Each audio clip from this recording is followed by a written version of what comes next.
Listo. Ok. Muy buenos días a todos. Mi nombre es Relka Miranda, pediatra intensivista de Nicaragua. Y el día de hoy tenemos el agrado con el doctor Martínez a hacer una nueva modalidad en USPED. Esta nueva modalidad Busco desde cero lo hacemos con el objetivo de que aquellas personas que están iniciando en el sendero del POCU inicien con lo básico para luego a lo más extravagante. Entonces, iniciaremos. Esto es de manera sencilla, lo básico que deben de saber para luego poder comprender y diagnosticar ciertas patologías. Tenemos el gusto, y yo tengo el gusto también de estar nuevamente con el doctor Joaquín Martínez Rivero, médico ecografista, él es de Venezuela, un maestro para todos nosotros en USPE.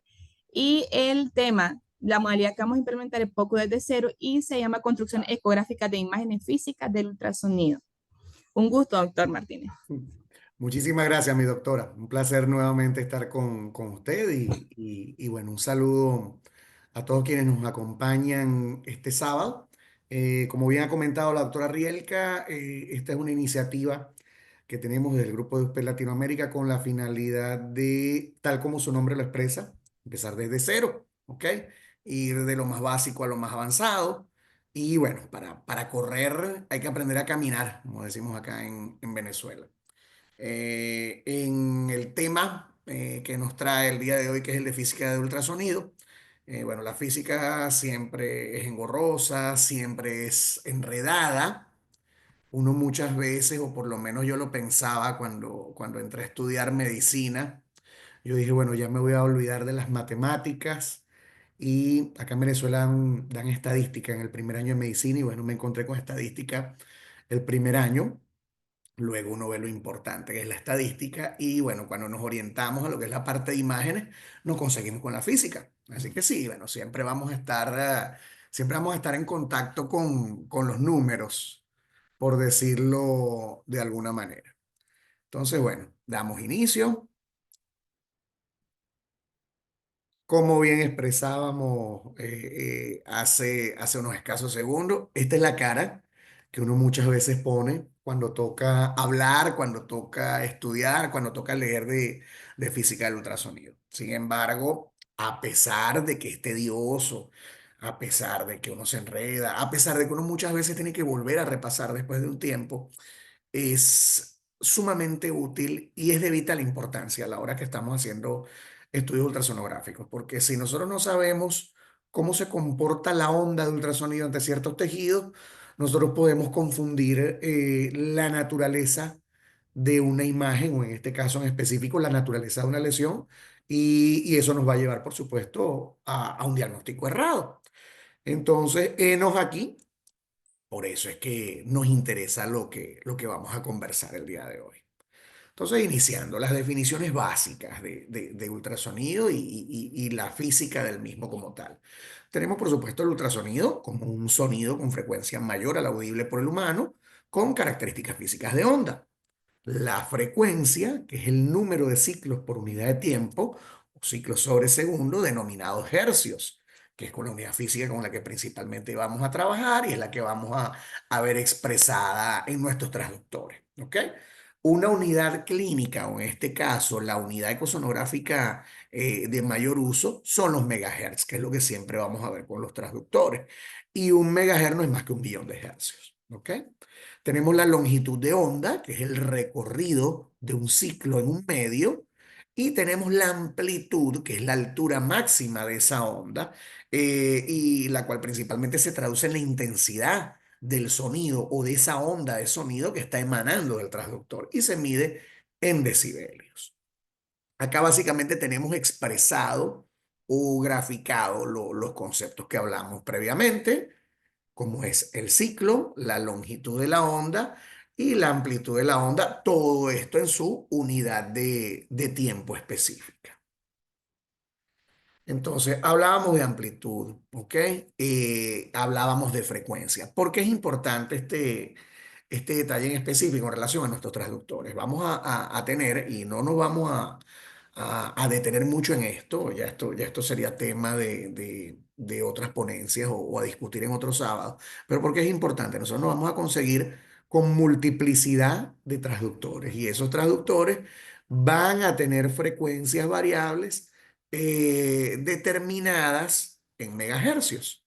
Entonces, ¿cuál es la diferencia de ellos y por qué vamos a hablar de que los vamos a usar unos en determinadas exploraciones y otros en otras exploraciones? Precisamente por el tipo de onda que describen los mismos. Podemos ver como los transductores lineales, que los usamos más comúnmente para valoraciones de planos superficiales, vamos a tener una mayor frecuencia, ¿ok? Por ende, va a haber un mayor número de ondas con menor profundidad de las mismas. ¿Y esto en qué se va a traducir? Que lógicamente, al yo tener un mayor número de ondas, en un menor plano o en una menor profundidad, me va a brindar una mejor definición de dicha profundidad. A diferencia, por supuesto, de que cuando yo estoy trabajando, por poner un ejemplo, yéndonos al otro extremo, con transductores convexos o con transductores sectoriales, vamos a ver que nosotros vamos a tener una frecuencia más baja. Fíjense que con los lineales hablábamos de 6 a 13 megahertz, aquí estamos hablando de transductores de 5 hasta de 2 megahertz. Vamos a tener una frecuencia más baja, como hemos hablado, pero esa onda va a recorrer una distancia mucho mayor. Entonces, por supuesto, me va a permitir ver a una mayor profundidad. Básicamente eso es lo importante de esos principios del ultrasonido en lo referente a nuestra práctica diaria, que es la selección de transductores. ¿Ok? Ya lo hemos comentado en otras presentaciones que no necesariamente tenemos que estar casados con un transductor para un estudio específico, sino que todo va a ser dependiente del caso. Vamos a usar el transductor que más o que mejor nos brinde una buena definición, una definición adecuada de la imagen, pero precisamente la clasificación de nuestros transductores en función de esos megahercios principalmente se debe a la amplitud y a la profundidad. Entonces esto nos da una somera idea del por qué algunos los usamos para unas cosas y otros para otras. Seguimos. Vamos a hablar también de la velocidad de propagación, que no es más que la velocidad de propagación de la onda, de cómo va a ser la velocidad de desplazamiento de esa onda por un medio en específico. Y por supuesto va a variar en función del tipo de tejido o la densidad del tejido. La constante principalmente es de 1540 metros sobre segundo, que es la que principalmente nos dan los tejidos blandos. Pero vamos a ver, por supuesto, cómo de acuerdo a la densidad, de acuerdo al espesor, de acuerdo a la composición molecular de cada tejido, vamos a tener un rango muy variable. Desde 330 metros sobre segundo en el aire, que obviamente va a ofrecer una menor resistencia, hasta de 4080 metros sobre segundo en el hueso. Y aquí vamos a algo importante. Esta presentación no pretende ni remotamente ser muy amplia en lo que a la parte de física del ultrasonido refiere, porque vemos que en todos los libros, en todos los textos básicos de ultrasonido hay capítulos específicos que son bastante amplios. Nuestra humilde intención fue tratar de llevar esto a la práctica diaria. Y cuando nosotros llevamos esto a la práctica diaria, hay algo que es lo que básicamente nos permite a nosotros trabajar con nuestros equipos. Y esto precisamente es el efecto piezoeléctrico. Y el efecto piezoeléctrico no es más que la respuesta que me puede dar un cristal o un medio físico, un medio mecánico, sometido a un estímulo de presión para transformarme energía acústica en eléctrica y viceversa. ¿Y cómo nos comemos esto nosotros cuando estamos en nuestra práctica diaria?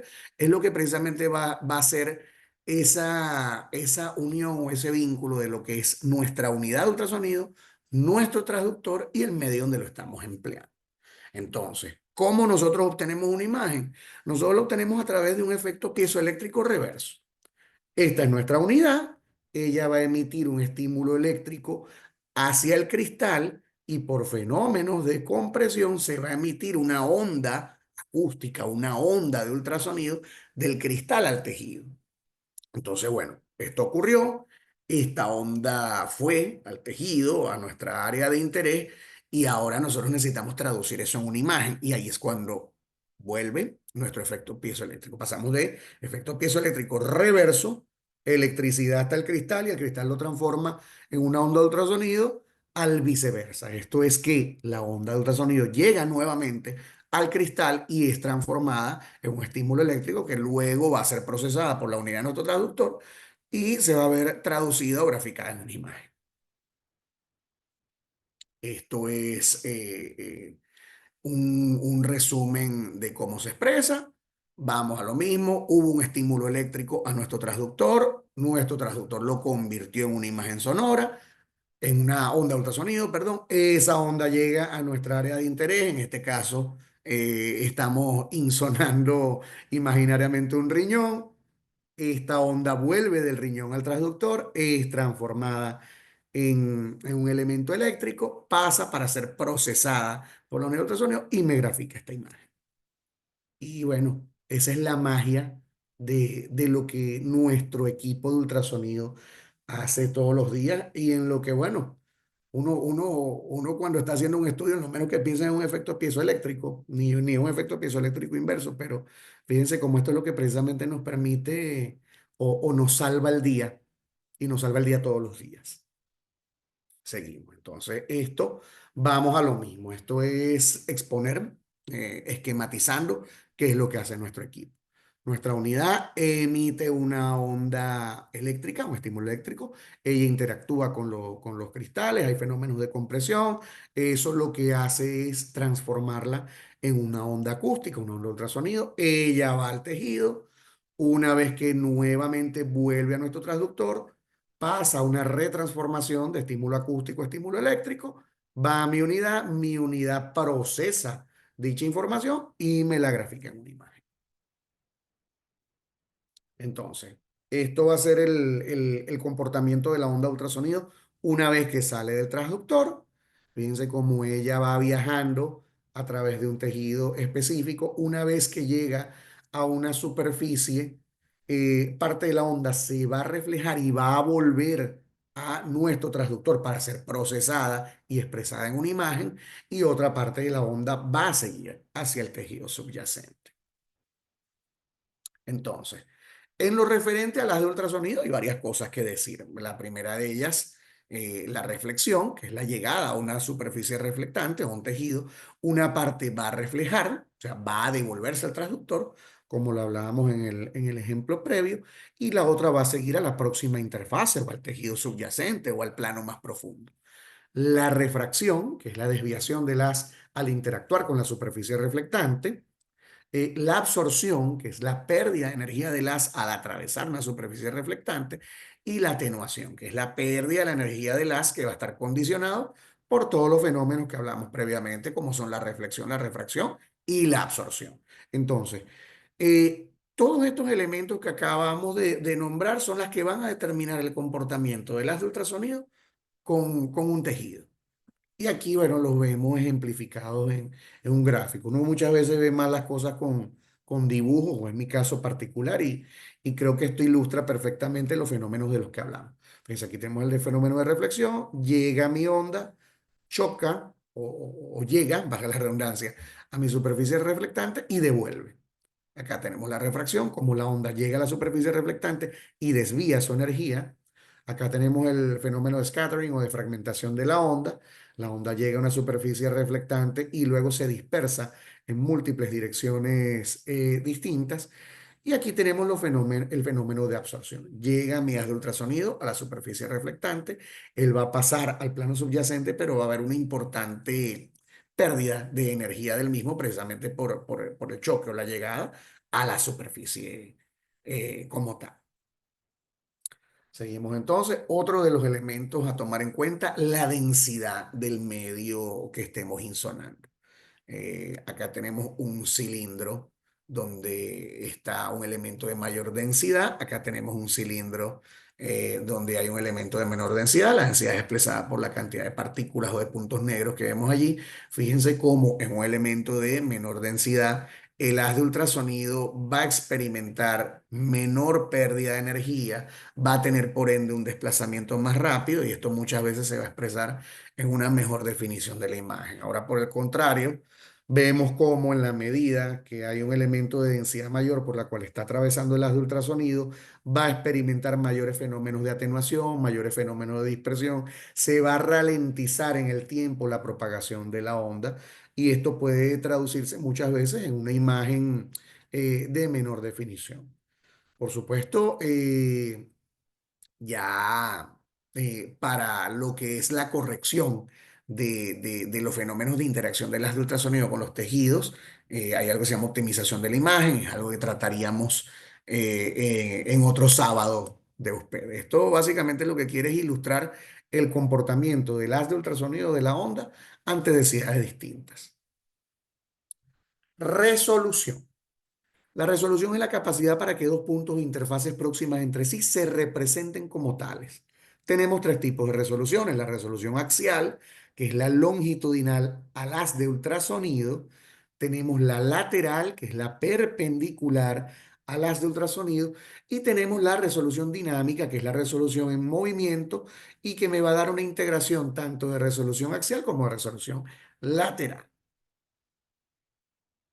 Artefactos. Bueno, ya hablamos de lo que me interesa en el día a día de la física del ultrasonido, como comentamos previamente, sin extendernos, sin complicarnos la vida, yendo a lo que nos es necesario para entender cómo nuestro equipo hace la magia que hace para yo obtener la información que requiero. ¿Ok? Entonces, bueno, vamos a hablar de los artefactos derivados del haz del ultrasonido al tener interacción con los tejidos. Entonces, ¿qué son los artefactos? Los artefactos son imágenes que no corresponden a las estructuras existentes y son producidas por los fenómenos físicos durante la generación de las mismas. En este caso, durante el tránsito del haz de ultrasonido a través del plano sobre el cual se está reflectando.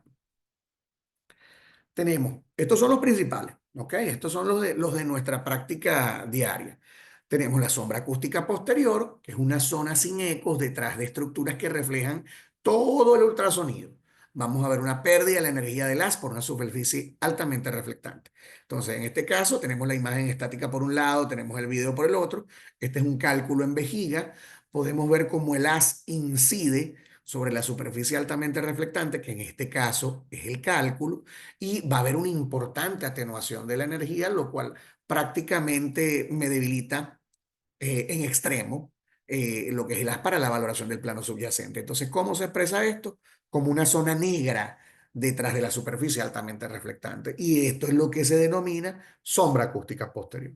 Y por supuesto, acá podemos verlo en video. Fíjense que tratamos de hacer tilting, tratamos de movernos en distintos planos, tanto longitudinal como transversal, y se mantiene dicho haz.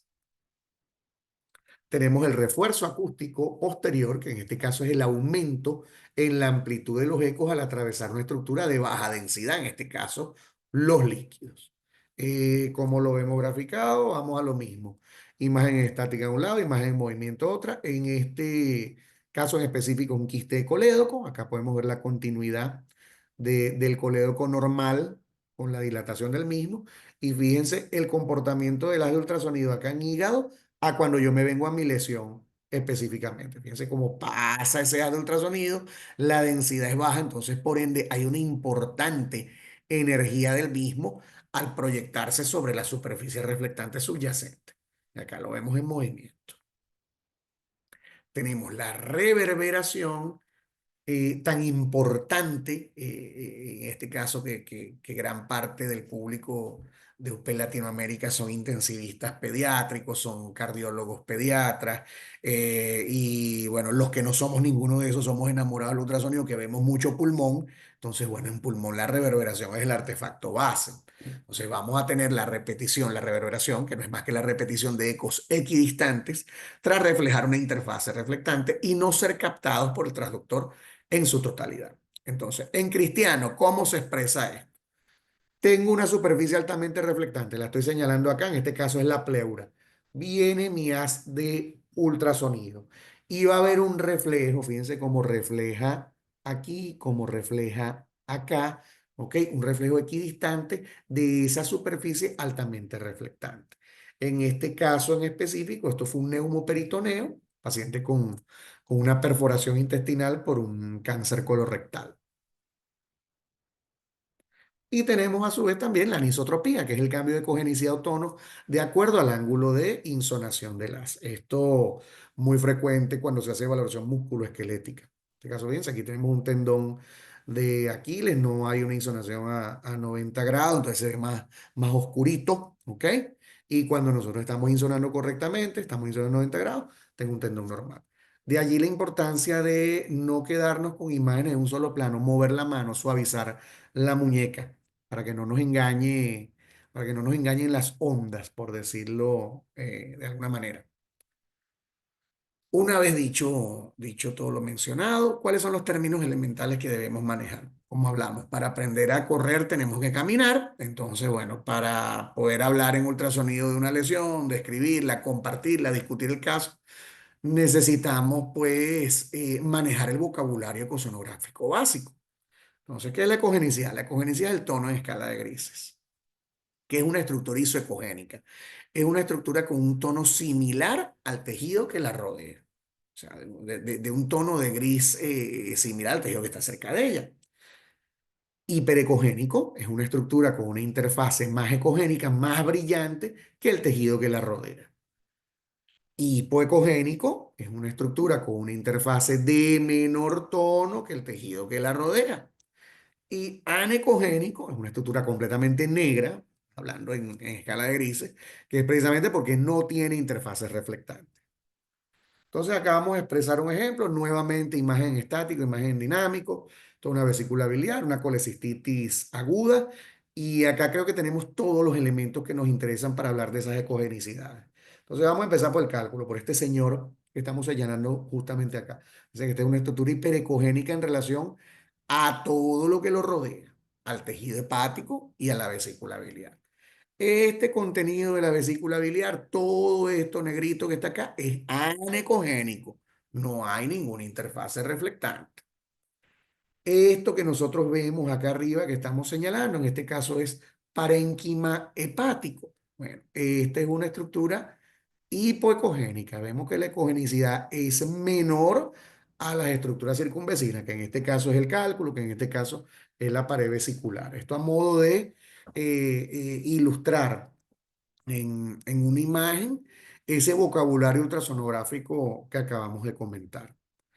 Entonces, esto es solamente un principio, más aún, este es el principio del principio. ¿Ok? Esto es física llevada al día a día, vocabulario ecográfico, que es lo que nos interesa. Esto es con la finalidad de, bueno, de motivarnos a empezar a dar más allá del primer paso a quien se está introduciendo en el mundo de las imágenes. Y para los que ya llevan más tiempo, bueno, un breve repaso y un recordatorio de la magia que hace mi equipo ultrasonido para darme la ayuda que necesito en los casos del día a día. Muchísimas gracias por su atención. Esas son nuestras redes. Siempre estamos compartiendo contenido relacionado con ultrasonido. Y bueno, quedamos al pendiente para cualquier comentario que deseen. Muchísimas gracias. Muchísimas gracias, doctor, por la presentación del día de hoy. Como les mencionamos al inicio, esto lo estamos haciendo para las personas que están iniciando con lo de POCUS. Conocer lo básico y a medida que se vaya aumentando la intensidad, se van a implementar nuevos temas. Si tienen alguna pregunta o sugerencia, pues nos las pueden hacer por acá o también por el chat, ahorita que esté el doctor. Las que tengan, Yo, chicos, quiero felicitarlos por la iniciativa, por la idea excelente y seguimos con este nuevo carril. Eh, Así que bienvenido Pocu desde cero a los sábados de USPED. Ajá, tenemos un comentario del amigo John Millán, del paisano John Millán, venezolano. Adelante, amigo.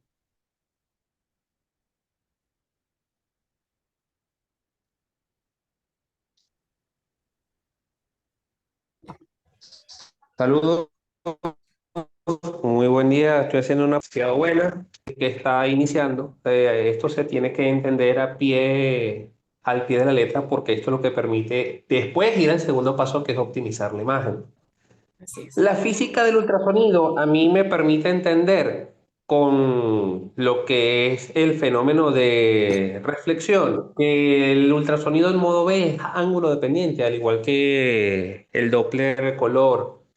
Porque si nosotros hacemos una exploración con el transductor a 90 grados, Con respecto al plano dérmico, vamos a obtener la mayor cantidad de información retornando en el mismo sentido del cual se emitió y eso a fin de cuentas el equipo lo traduce en una imagen de óptima calidad.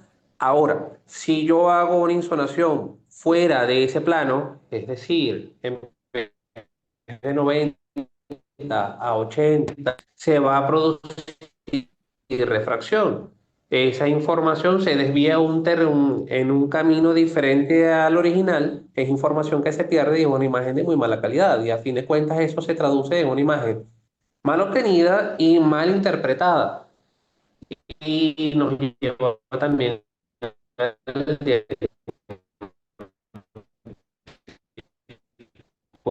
inadecuado.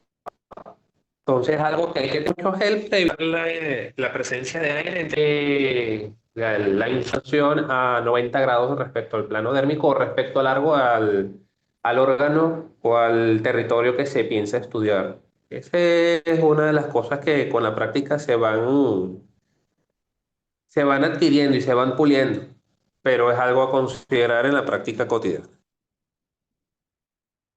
Muchísimas gracias, hermano. Un saludo, aprovechando. Y sí, efectivamente, mientras nosotros tengamos nuestra región de interés o nuestro elemento de interés paralelo al transductor o paralelo al ultrasonido, lógicamente voy a obtener una mejor imagen. ¿Ok?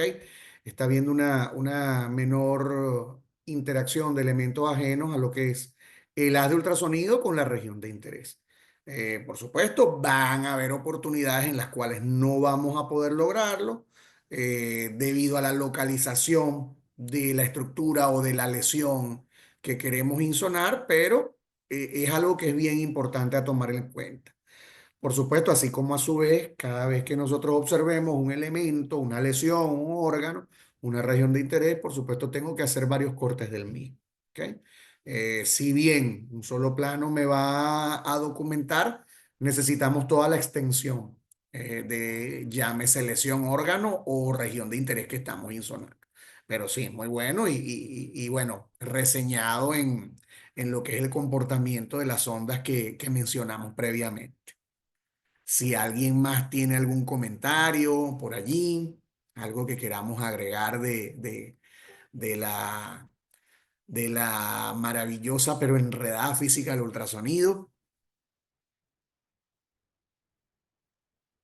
Hay otra cosita que también resulta útil en base a tu comentario de que van a existir circunstancias que el mismo territorio anatómico nos va a posibilitar hacer en un ángulo paralelo, al menos en 90 grados, es utilizar ángulos de camas de gel que nos permitan complementar el estudio. Eso evita la presencia de aire, angulamos adecuadamente el transductor y dirigimos toda la energía del transductor directamente al territorio.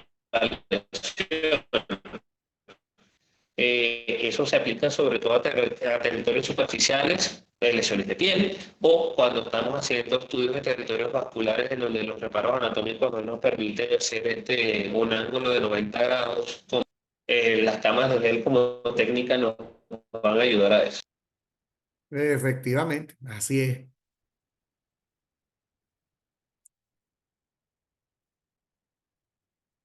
¿Tenemos algo más?